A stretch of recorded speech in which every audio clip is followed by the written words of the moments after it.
동의보감. 자, 오늘도 이어서 읽어드리겠습니다. 회진법. 키스도 문자를 쓰면 회진법의 일종이다. 옛날 진인이 있어 말하되 언제나 침을 땅에 뱉지 않는 습성을 지녀야 하며 무릇 입속의 침은 금장옥래라고 할 수 있을 정도로 소중한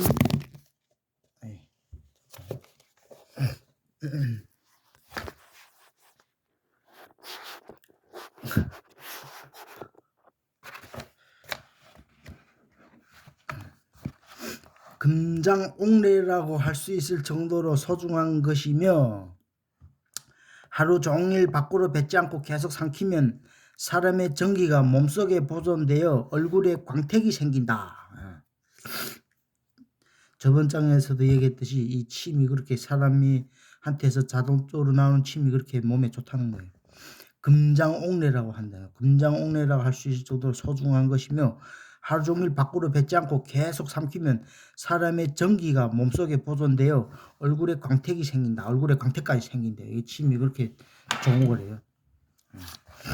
사람이 몸에서 생기는 진액, 이 피부에서는 땀이 되고 눈에서는 눈물이며 살에서는 혈액이며 신에서는 정액이고, 신이란 게 신장 얘기한 것 같아. 신장. 입에서는 침이 되는데 한, 혈, 누, 정 등은 한번 나가면 모두 되돌아오지 못하나 오직 입속의 진액인 침만은 되돌려 순환시킬 수 있으며 회회 즉 생생 순환시키면 생기가 생기는 법이라고 하였다.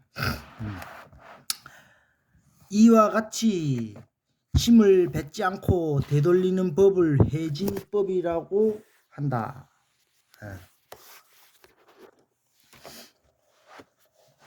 한 사람이 이때 침뱉기를 즐겨 진액이 말라 몸이 여의었는데 우연히 훌륭한 사람을 만나 회진술을 배워 오래 실천하였더니 체력이 회복되어 윤택하게 되었다.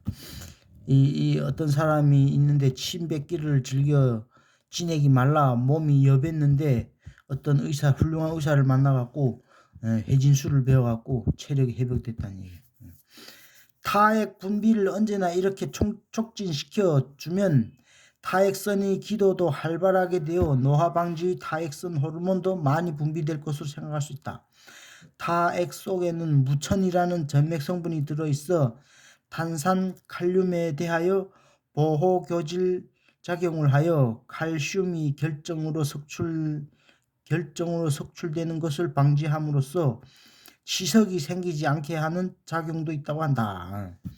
건강이 나빠지면 타액의 분비량뿐만 아니라 성분도 변화를 일으켜 입맛이 쓰고 아리고 달고 시큼하고 짜게 느낀 등의 변화가 생긴다는 것도 옛사람이 논하고 있다.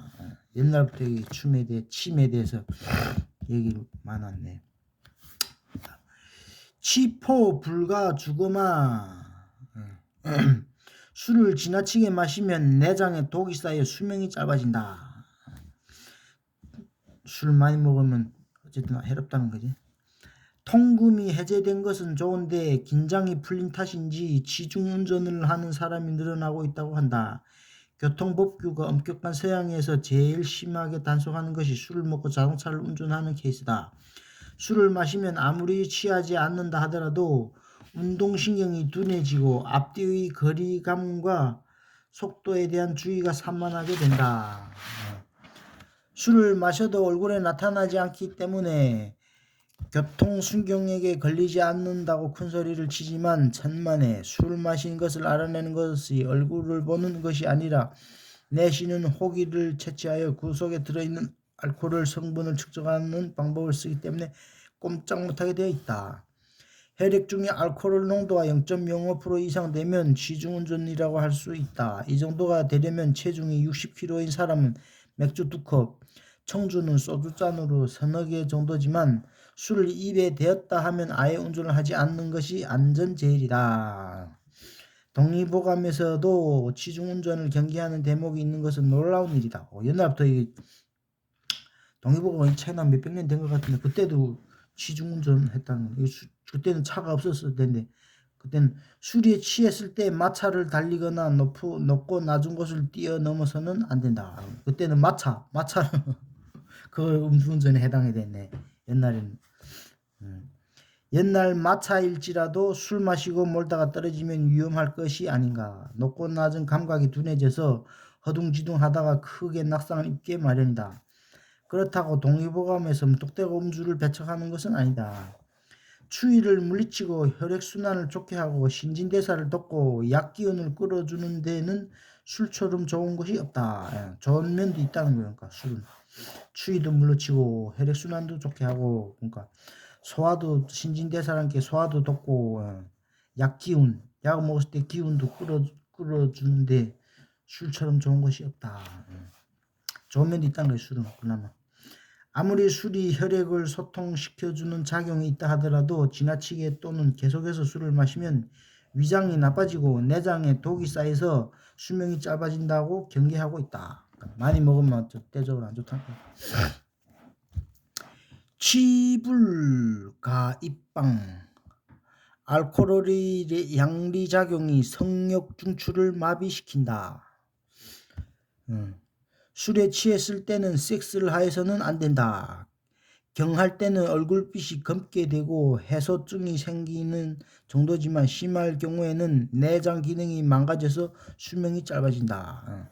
술 먹고는 성관계도 하면 안 된다는 거야. 그렇게 안 좋다는 거야.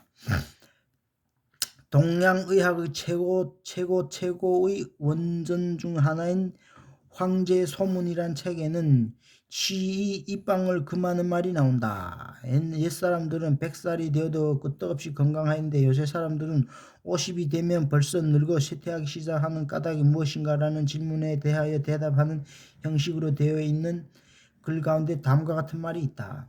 치중에 섹스를 하여 성욕을 삼가지 못하고 정력을 고갈시키고 생명력을 소모시키기 때문이다. 이거 엄청 안 좋다는 게 술 먹고 남녀 성관계하는 게.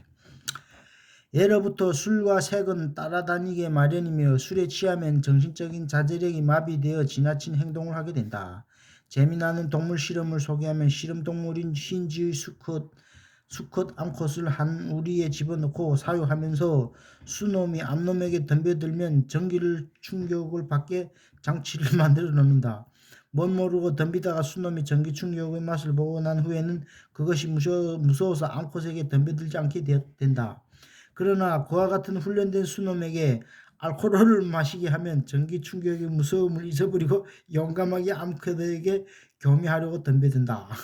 쥐하고 쥐를 실험했는데도 암컷한테 못 덤벼들 때마다 전기 충격을 가했더니 맑은 정신에는 안 덤볐는데 술을 조금 먹였더니 용감하게 암컷에게 교미하라고 덤벼든다는 거예요. 그렇게 알코올이 그래. 원래 알코올 양리작용이 성욕 중추를 마비시키게 마련이지만 약간의 음주는 정신적인 긴장, 열등감 등을 제거하여 주기 때문에 성노의 제로제를 해소시킴으로써 술이 성적 흥분제 또는 미약작용을 하는 수도 있다. 저녁 식사 때 가벼운 반주 정도는 오히려 부부 화합에 촉매작용을 할 수도 있다. 그러나 술이 절제를 지킨다는 것은 예나 지금나 힘든 일이기 때문에